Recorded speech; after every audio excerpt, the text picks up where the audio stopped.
Buenas tardes. Estoy buscando el PDF del libro un poco para comentarlo, pero hoy vamos a terminar de trabajar con el texto de La verdadera vida, un mensaje a los jóvenes. Casualmente encontré por el grupo Acontecimiento que ellos han hecho una versión del texto comentada, donde se comenta el texto y se ponen algunas citas textuales. Bueno, ahora estoy bajando este otro en PDF. Recuerden, la tercera parte de este libro, que está aquí, se titula A propósito del devenir contemporáneo de las muchachas. Es la tercera y última parte. Y en realidad es una conferencia que dio Badiou hace 10 años en su seminario La inmanencia de las verdades, que yo, digamos, tuve la suerte de cursar una parte de ese seminario en la École, pero esta parte en particular es donde él va a hablar de la feminidad. La féminité, ya les voy a decir bien la fecha, y si ustedes están interesados o interesadas, pueden encontrar en el grupo Acontecimiento, ya les digo bien, lo buscan por Google, está la conferencia está en francés, no sé si está subtitulada en YouTube, no me fijé. Ya les digo bien, la conferencia es una clase del 3 de mayo del 2013, en ese seminario La inmanencia de las verdades, la bajan del grupo Acontecimiento, y sí, es una traducción distinta a la que estamos trabajando de este libro publicado por Interzona, pero siempre es muy interesante si lo quieren leer o lo quieren comentar. Aquí entonces, ¿cómo termina este texto de Badiou? Hablando precisamente, más que de las mujeres, de la feminidad, así se llama la conferencia. Me pareció también muy interesante porque hay muchos trabajos, básicamente de la antropología cultural, sobre la masculinidad, cómo se construye la masculinidad en diferentes culturas. Y aquí Badiou se dedica a hablar de la feminidad. Él hace alusión al comienzo a su hija y habla al principio de las hijas. Lamentablemente Claude Ariane falleció hace poco tiempo, pero cuando él escribe este texto y da esta conferencia, él estaba con su hija organizando una página web donde se iba a compartir gran parte de la producción de Badiou. Lo que pasa es que las leyes en Francia y en Europa para publicar en internet siempre chocan con las editoriales. Entonces yo recuerdo que él estaba con esa situación de que no podían muchos textos ser publicados en internet porque estaban los derechos de autor compartidos con alguna que otra editorial y surgió ese problema. Bueno, yo voy a hacer alusión en principio a cómo entiende Badiou el pensamiento abstracto, que algo ya hemos dicho bastante en otros videos y en otros encuentros. Para Badiou el pensamiento abstracto se organiza alrededor de la matemática de conjuntos, o a partir de la matemática de conjuntos, donde él tiene como referente a Cantor. ¿Por qué le interesa a él la matemática de conjuntos? Que eso lo explica tanto en el Ser y el Acontecimiento como en Lógicas de Mundos, que es la segunda parte del Ser y el Acontecimiento. Porque él va a hablar de la tiranía del número. Yo quiero aclarar siempre que vivo en Argentina, lo leo a Badiou hace mucho tiempo en Argentina y desde aquí. algo que incluso él ha pedido a sus lectores. Él dice, lean de un modo situado mis textos, porque los ejemplos que doy y los lugares por donde voy es básicamente Europa, esa parte de Occidente, y por supuesto hay situaciones, circunstancias, para usar incluso la terminología de él, que no se corresponden de manera exacta con lo que ocurre en Europa. Entonces él habla de la tiranía del número porque él dice que hay una matemática de números que se traslada al pensamiento, donde la insistencia siempre es la de decir, bueno, cuál es el número de pobres, cuál es el número de delincuentes, cuál es el número de asalariados, cuál es el número de desclasados, etc. Y yo en algún momento escribí un artículo que tiene que ver con lo que ocurre en Argentina, donde todavía hay quienes discuten cuál es el número de desaparecidos con respecto a la desaparición forzada en la dictadura militar del 76 al 83. ¿Qué significa pensar como conjuntos? Que un conjunto está compuesto en su interior por un montón de elementos. Y todo conjunto, dice Alain Badiou, está excedido en sus partes. En este caso, el conjunto feminismo está excedido en sus partes. Cuando el conjunto tiene, podríamos imaginar, una falla en sus bordes, en sus límites, es ahí donde se produce, según Badiou, el acontecimiento, o se puede producir también un simulacro de acontecimiento. Simulacro en Badiou significa lo opuesto al acontecimiento. Digo esto porque una misma palabra, un mismo concepto, una misma categoría de análisis es muy distinta cómo se presenta, cómo se comprende, cómo se traduce en diferentes autores. Si nosotros queremos leer simulacro en Jean Baudrillard, es otra cosa. Entonces, Badiou dice que en ese conjunto que está excedido en sus partes, cualquiera sea el conjunto, hay un momento donde se produce el acontecimiento o se produce el simulacro.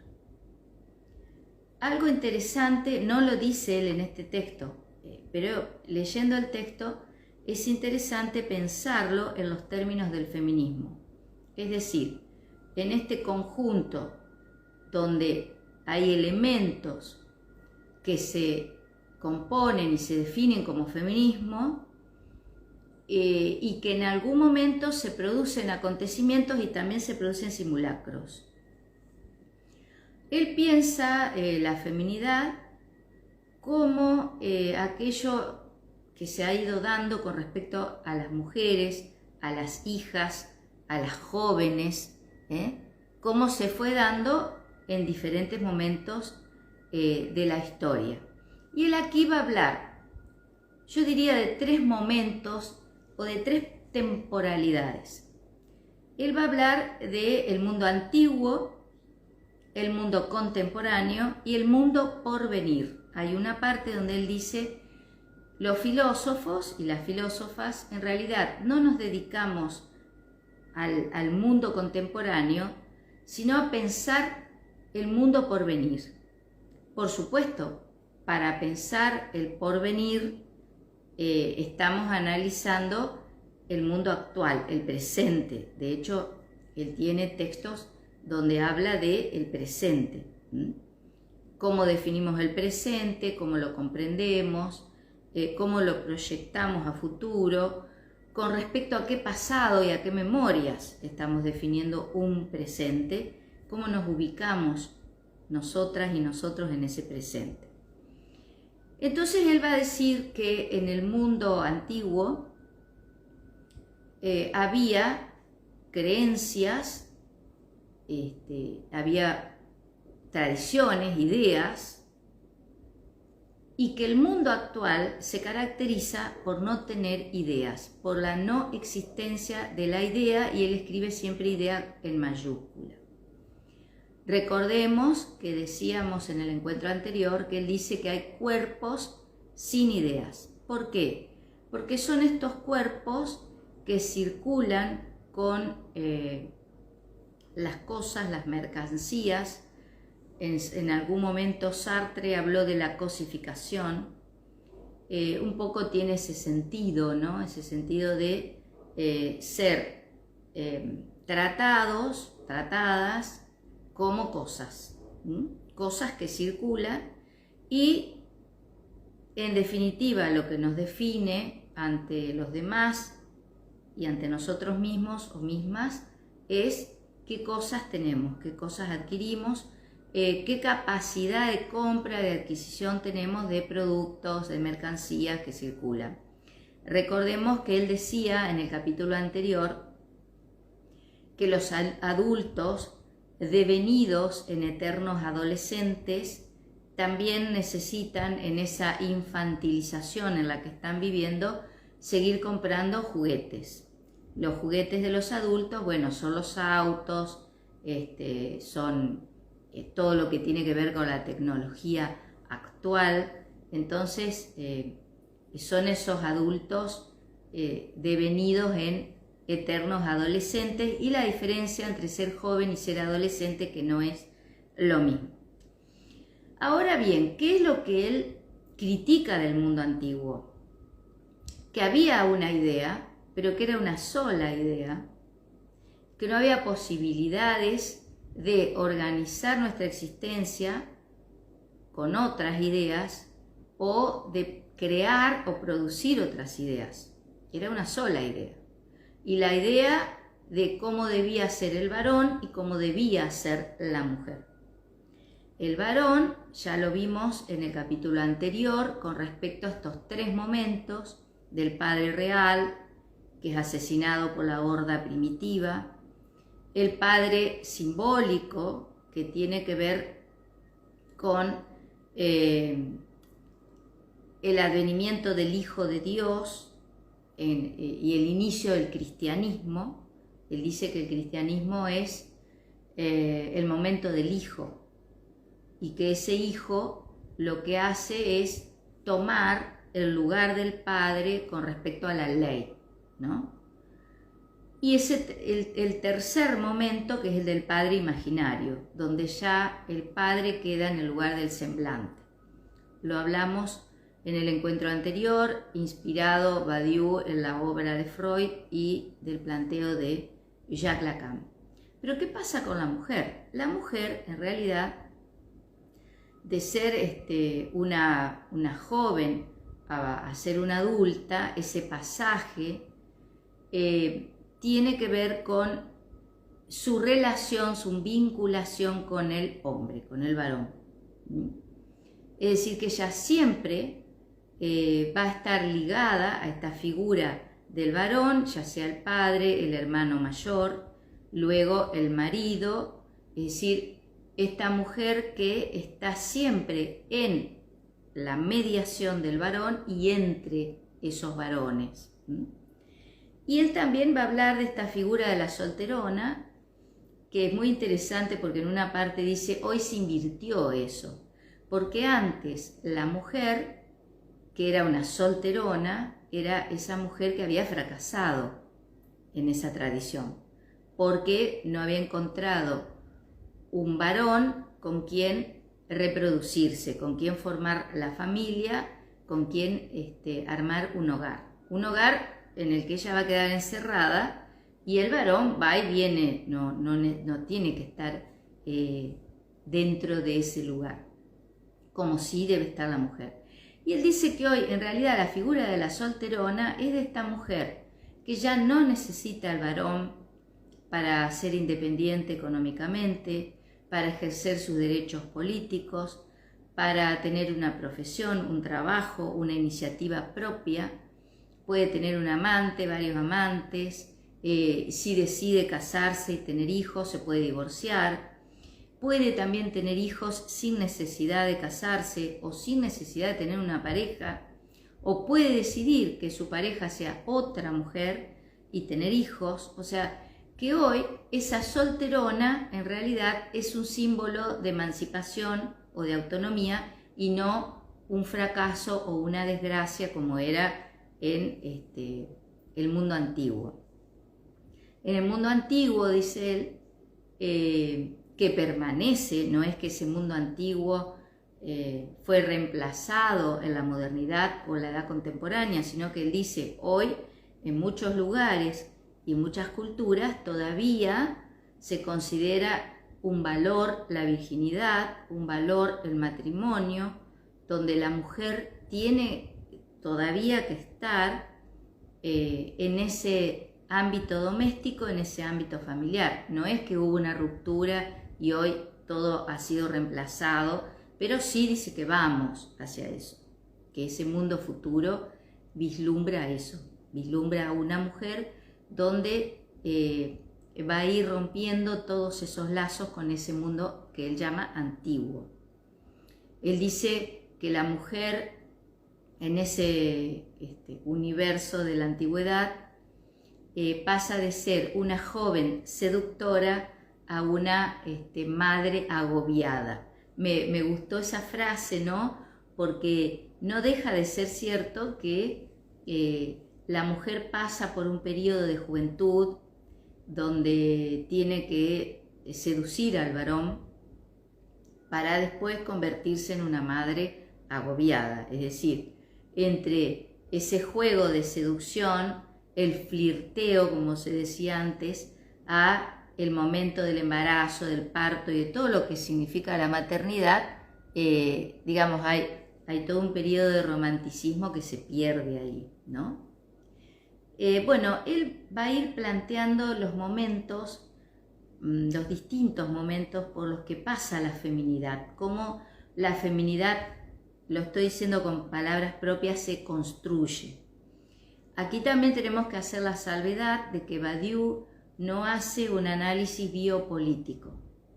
Él lo que hace cuando piensa los cuerpos, está pensando en cuerpos situados en determinado contexto, situación, circunstancia, pero no los está pensando en los términos de la biopolítica.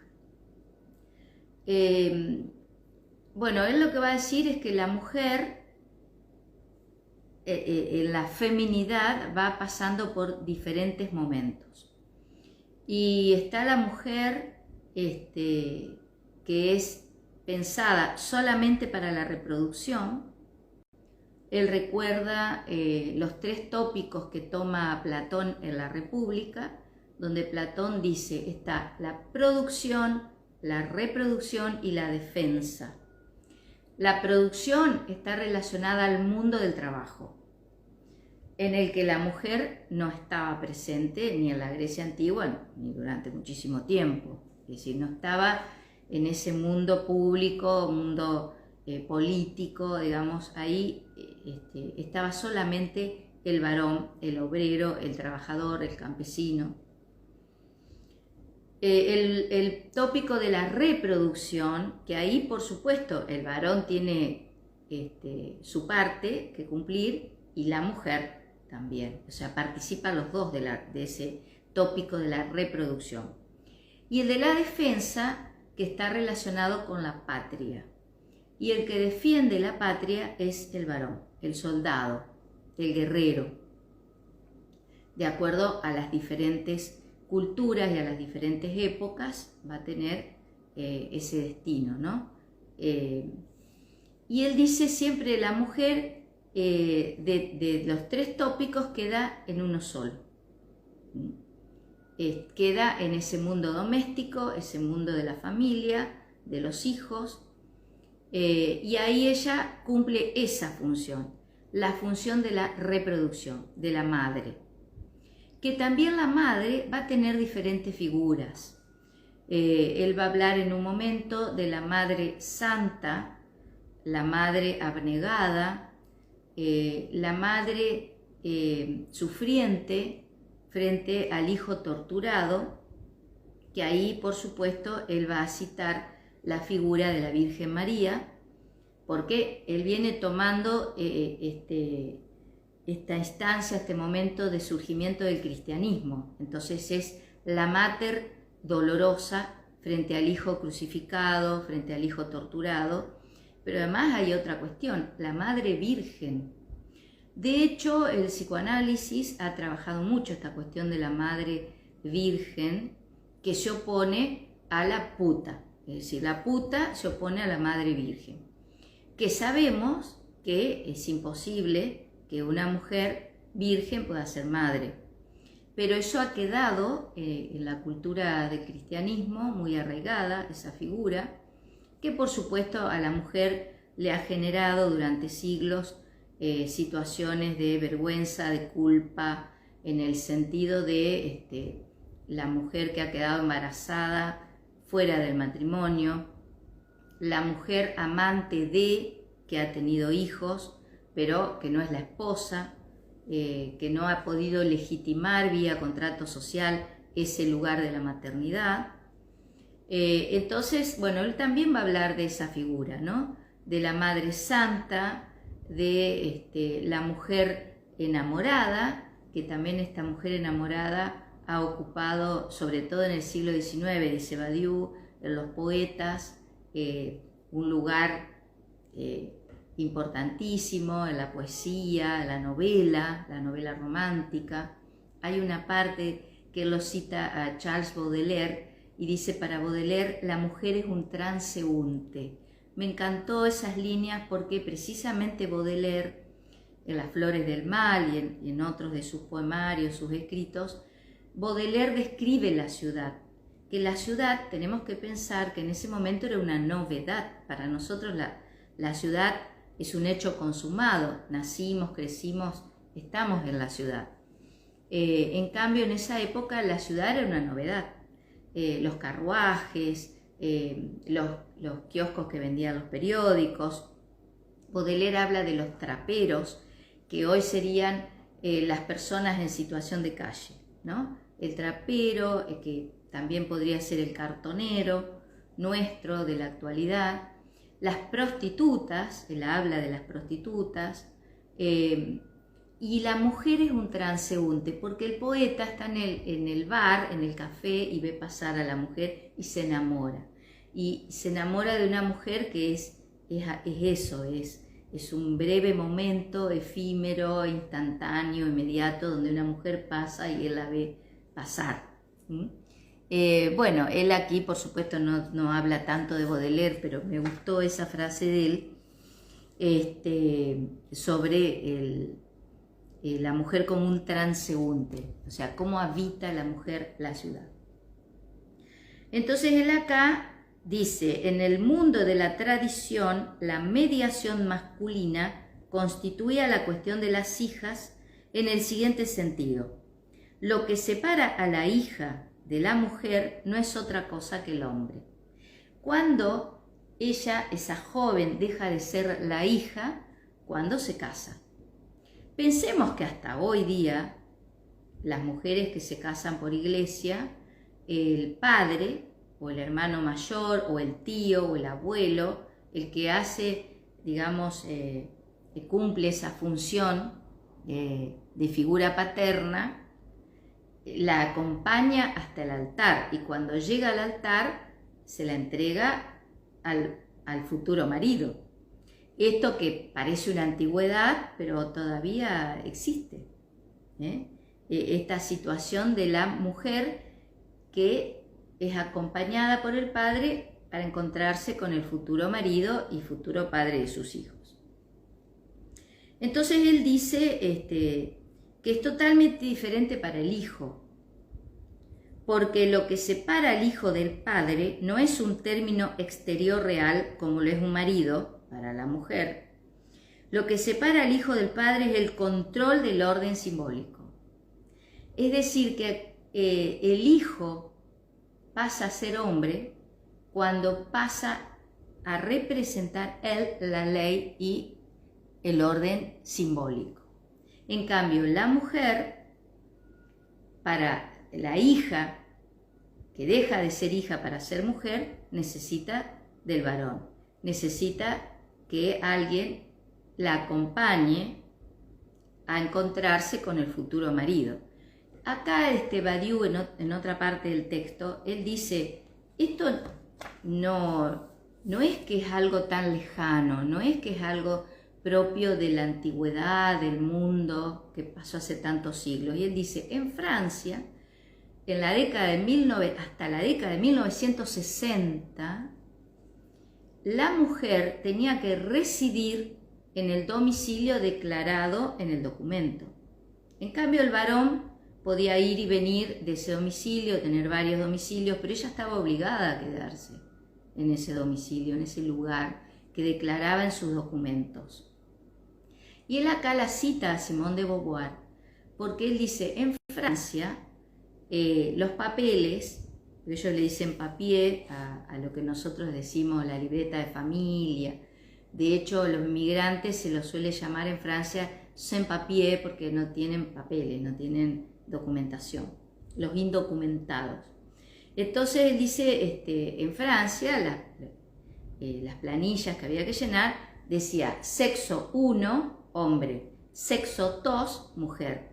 Y por eso el libro emblemático de ese feminismo europeo fue El segundo sexo de Simone de Beauvoir, porque Simone de Beauvoir dice, ¿por qué es el segundo sexo? Porque el sexo 1, sexo 2, y el 2 es la mujer.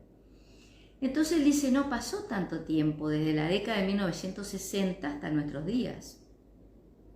Así que las leyes y el marco legal al que ya hicimos referencia, no hace mucho tiempo, si pensamos la historia y la memoria larga, no hace tanto tiempo que tenemos ley de divorcio vincular, que tenemos ley de matrimonio igualitario, que tenemos leyes que despenalizan el aborto o que hoy se llaman y se sancionan como leyes se me fue la palabra. Es decir, son de interrupción voluntaria del embarazo, perdón, no me acordaba. Entonces, hay un marco legal que es muy nuevo, que no hace tanto tiempo. Incluso si pensamos las sufragistas, el movimiento de las sufragistas es de principio del siglo XX, donde las mujeres luchaban para ejercer los derechos políticos. Hay un trabajo que hizo el historiador argentino Daniel Balmaceda, donde decía que a principios del siglo XX, en Nueva York, en Estados Unidos, las mujeres iban presas por luchar por sus derechos, por llevar las pancartas pidiendo los derechos. Bueno, las mujeres que fueron quemadas en esa fábrica, y por eso el 8 de marzo se conmemora el Día Internacional de la Mujer, pero años después, en la década de los 60, a las mujeres las llevaban presas en Nueva York por usar minifalda. Entonces, si nosotros pensamos, no pasó tanto tiempo. Por eso Badiou dice, este presente lo que hace es apenas esbozar y anunciar el porvenir. Esto que nosotros hoy lo podemos definir como un momento de gran emancipación, de autonomía de las mujeres, pero es algo, dice Badiou, que está por venir, no está todavía realizado, concretado, no es algo que ya está, instalado en nuestras sociedades. Entonces él dice aquí, el hijo debe suceder al padre, debe tomar el poder a su turno, debe convertirse en el amo de la ley. Puede decirse que entre la hija y la mujer madre está el hombre, pura exterioridad real al que ella entrega su cuerpo, al que, como se decía, ella se da, al que ella pertenece, mientras que entre el hijo y el hombre padre está la ley. Este ha sido el esquema tradicional y el esquema también en el que basa Freud todos estos análisis que habíamos planteado en el encuentro anterior. Entonces él acá dice más adelante, La mujer tradicional está entre dos, entre el obrero, el mundo de la producción, y el soldado, que es el que defiende la patria.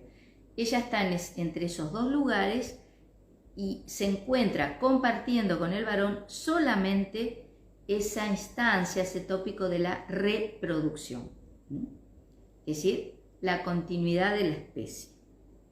Ella recibe a su mesa y en su lecho al hombre maduro que trabaja y que es su marido. Llora patrióticamente al joven muerto en el combate que es su hijo. La hija debe convertirse en mater dolorosa. 2-1, una vez más, el padre vivo que dispone del cuerpo de la mujer y el hijo muerto que dispone de sus lágrimas. Quiero contar también que Badiou, cuando estuvo en Argentina, él estuvo varias veces en Argentina. Si no me equivoco, año 2000, 99, 2000, él fue invitado por la Universidad de las Madres de Plaza de Mayo. Y eso lo pueden encontrar, lo publicó también el grupo Acontecimiento, y lo pueden encontrar en internet, donde él va a hablar de las madres de Plaza de Mayo en Argentina como un acontecimiento, donde ahí la mater dolorosa, las lágrimas de la madre, en este caso frente al hijo desaparecido, se convirtió en lucha política. Y él reivindica mucho todo eso que tiene que ver con las madres y con las abuelas. Hay algo que también a mí desde hace un tiempo me inquieta. Yo creo que el principal problema que tenemos es el del tiempo. El problema del tiempo, porque cuando no existe una distancia histórica suficiente, cuando todavía estamos frente a un fenómeno que es bastante inmediato, que no hace tanto tiempo que ocurrió, es donde se dan estas luchas simbólicas, donde estamos todo el tiempo debatiendo mal. ¿Por qué digo debatiendo mal? Porque comparto esto que dice Badiou de cuerpos sin ideas. Es decir, no hay ideas, no hay pensamientos, y lo digo en plural porque él dice que tiene que haber ideas, tiene que haber pensamientos y tiene que haber polémicas. Vuelvo a insistir con esto, la polémica es el polemos, el conflicto llevado a la palabra, es decir, pensamos distinto, tenemos diferentes interpretaciones y diferentes visiones de lo que acontece, pero, digamos, la violencia real, que sería lastimarnos corporalmente, pasa a ser una violencia simbólica, que sería el insulto, la descalificación y demás. Y si no, la polémica, ¿qué es? Es la forma de poder resolver pacíficamente, discursivamente, ese conflicto que tenemos de interpretación, de visión, de las cosas que ocurren. Entonces, creo que a veces la falta de distancia histórica, que no sé, pienso que se podría lograr en el presente, porque supongo yo que en su momento, cuando a Camila O'Gorman la fusilan embarazada del sacerdote Ladislao Gutiérrez, que la distancia histórica de cuando ocurrió eso a hoy, esa figura se piensa diferente, ese momento se describe de otra manera. A mí me pasó ahora en Facebook que me restringieron la cuenta por, no recuerdo la cantidad de días, porque yo escribí un artículo sobre Eva Braun, la mujer de Hitler, y tomé muchos datos de una biografía sobre Eva Braun de una historiadora alemana, y por compartir la imagen del libro, que es un libro escrito en alemán, traducido al inglés, ahora traducido al español y publicado por Debate, alguien o fue el algoritmo o alguien denunció como ofensiva la imagen y bueno, me restringieron la cuenta de Facebook. Pero ahí realmente es donde podemos ver el desencuentro y el malentendido en el que vivimos y que eso se acentúa mucho con las redes sociales. Igual debo confesar que yo soy una defensora de las redes sociales, porque creo que el problema no son las redes en sí mismas, sino la utilización que se le da. Es como todo, digamos, hay personas que están en Twitter para insultar, para decir cualquier cosa, están las fake news, la gente miente a sabiendas, están los trolls, por supuesto. A eso, vuelvo al ejemplo de Badiou, eso es el simulacro. El simulacro de las redes sociales sería ese, es decir, los trolls, las mentiras, los insultos, las descalificaciones. Y si las redes sociales quisieran acercarse, o en algún momento se produce un acontecimiento comunicacional, en este caso, sería cuando realmente las redes estén orientadas a la verdad, estén orientadas al pensamiento, a la idea, a una polémica seria. Eso es la verdadera vida para Badiou. La verdadera vida es de ser fiel a los acontecimientos.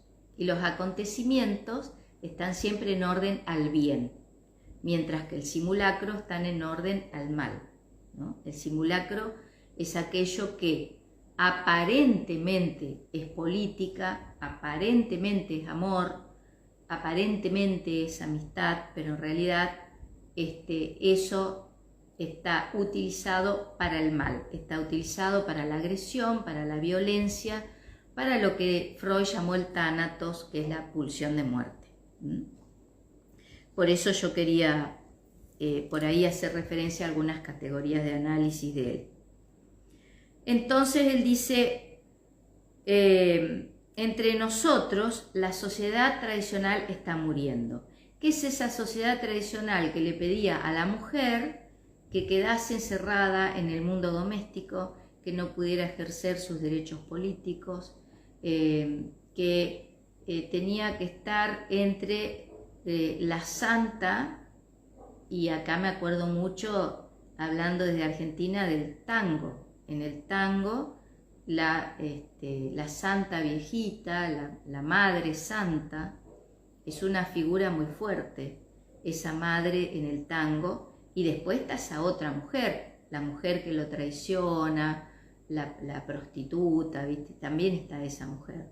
Es decir, estas dos caras de la mujer, la santa y la puta o la prostituta, que se contraponen, donde la mujer tiene que quedar en ese lugar de abnegación, de entrega, de renuncia. Por supuesto, en psicología también yo he visto que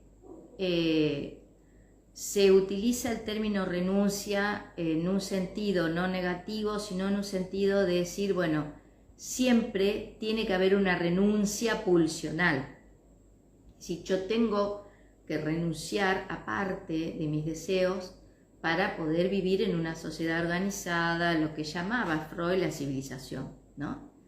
Y hay también una renuncia en el amor, pero no es una renuncia patológica, no es una renuncia enfermiza, es la renuncia de decir, bueno, yo tengo que renunciar a gran parte de lo que yo quisiera hacer conforme a mis deseos, para criar a mis hijos, para cumplir con el trabajo, para recibirme profesionalmente de alguna actividad. Es decir, hay una renuncia. Yo les decía a mis alumnos cuando daba clase en la escuela secundaria que todos en invierno y todas quisiéramos seguir durmiendo porque hace frío, y bueno, tenemos que levantarnos muy temprano y salir a la calle, ir a la escuela. Esa renuncia pulsional, esa renuncia a decir, bueno, no voy a seguir durmiendo aunque haga mucho frío, pero tengo que ir a estudiar, tengo que ir a trabajar. Por eso hay distintas formas de entender la renuncia. Por supuesto, cuando la renuncia se torna en esta cuestión sacrificial, en esta cuestión de la mater dolorosa, la mujer que queda encerrada, que no puede cumplir su deseo, ningún deseo de progresar, de salir, de abrir la puerta, ir a otro lado, digamos. Bueno, ahí sí, por supuesto. Entonces él acá dice, en el mundo actual la muchacha puede decidir ser obrera o campesina, es decir, puede estar en el mundo de la producción o en el tópico de la producción. Puede ser profesora, ingeniera, policía, cajera o soldada o presidenta de la República. Y acá hay un pie de página que hace el traductor, porque en francés, en el idioma francés, las profesiones se siguen diciendo en masculino, abogado, médico, aunque seas mujer. Pero, dice Badiou, que desde el momento en que las mujeres pudieron ingresar a las fuerzas de seguridad y a las fuerzas armadas, se creó el vocablo en femenino, soldada. Después él aclara que la presidenta de la República también está contemplado en francés, en el idioma, pero que ellos todavía en Francia no han tenido una mujer presidenta. Entonces él dice, la mujer hoy puede vivir con un hombre fuera del matrimonio, puede tener un amante, varios amantes o ninguno, puede casarse y divorciarse, cambiar de lugar y de amor, puede vivir sola sin ser ese otro personaje importante y cruel de la tradición que era la solterona. Puede tener niños sin tener marido o incluso tener niños con otra mujer, lo que decíamos hoy. La mujer puede abortar.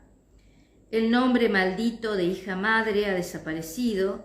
Se ha dicho madre soltera, a su vez, que fue superado por algo mucho más neutro, la familia monoparental.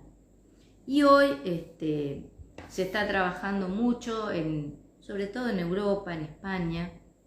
Yo compartí ayer en Historia, porque estoy esperando el libro y lo voy a comentar más adelante, una conferencia que la pueden buscar en internet, de Brigitte Vassallo, que ella es una feminista española, creo que es de Barcelona, donde ella habla hace una crítica negativa al marco de la monogamia, ¿no? A ese marco monogámico. Bueno, ese es todo un tema que se está trabajando mucho ahora, porque es como les decía al comienzo, hay un conjunto que está muy excedido en sus partes, que es el de feminismo, que incluso Badiou aquí va a criticar al feminismo burgués, que el feminismo burgués también es criticado en España por este grupo de mujeres feministas, donde dicen que el término empoderarse es un triunfo de la ideología liberal y que rápidamente las feministas lo tomaron, pero que a la larga eso va en contra de la propia emancipación de la mujer, de su autonomía, etc. Por eso les digo, cada vez aparecen más términos, más conceptos, y hay que empezar a ver cómo y dónde los ubicamos, en qué discurso, en qué texto, en qué contexto vamos ubicando una cantidad impresionante de conceptos, de críticas, que también hacen en algún modo al malentendido de la época, porque no todas y no todos utilizamos esa terminología con el mismo significado y con la misma, diría Heidegger, utilización en ese plexo de útiles que es el mundo de la cultura, ¿no? Bueno, él dice, incluso una familia monoparental puede estar formada por un padre y sus niños sin ninguna mujer. Nadie hablará del hijo padre como se hablaba de hija madre. El mismo personaje negativo de la solterona puede convertirse en el personaje positivo de la mujer independiente, que es lo que decíamos antes. Bueno, él aquí dice más adelante, él está hablando de las hijas y los hijos, de la diferencia en el mundo tradicional de los hijos varones y las hijas mujeres y de lo que está aconteciendo en la actualidad. Mi tesis, dice Badiou, sobre los hijos era la siguiente: la ruina de todo procedimiento de iniciación, el principal de los cuales era el servicio militar, lleva a que los hijos no tengan ningún punto de apoyo simbólico de lo que la vida sea otra cosa que su continuación en el día a día.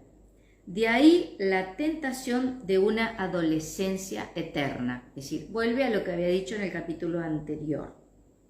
De ahí también se comprueba que la índole infantil de la vida de los adultos, muy especialmente de los adultos del sexo masculino, es donde el sujeto que comparece ante la mercancía debe seguir siendo un niño que desea nuevos juguetes, lo que decíamos antes. En cuanto al sujeto que comparece ante la regla social y electoral, debe seguir siendo un escolar obediente y estéril que no tiene otro objetivo que ser, a cualquier precio, el primero de la clase y que se hable de él un poco en todas partes. Con respecto a las hijas, también están entregadas a la falta de separación entre el ser hija y el ser mujer, puesto que el hombre y el matrimonio ya no desempeñan el papel real y simbólico de separación.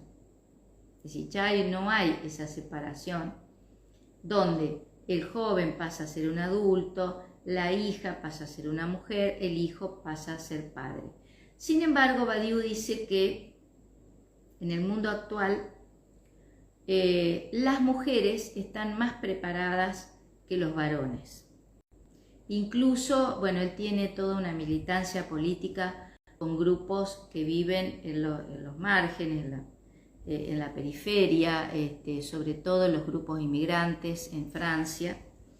Y entonces él dice que a ver si lo encuentro, que las jóvenes que viven en esos barrios marginales, en Europa y en Francia en particular, están más preparadas para defenderse en la sociedad. Él dice, las mujeres van y trabajan de mozas en un bar, cocinan en algún comedor, se dedican a tareas domésticas, porque él dice que ese mundo doméstico en el que estuvo encerrada la mujer, hoy la mujer sigue estando en ese mundo doméstico, pero ya no está encerrada si no quiere, pero está en ese mundo doméstico. Y ese mundo doméstico la ha preparado ancestralmente a defenderse en el mundo que sale de la familia, que sale de la casa, y que él dice que es muy común hoy en Francia ver jóvenes abogadas que trabajan en la defensa de jóvenes varones de su misma edad, pero que están en la delincuencia, en el problema de las adicciones, donde dice es muy común ver que cada vez hay más mujeres profesionales, mientras que hay menos varones profesionales. Está hablando particularmente de Francia, ¿no?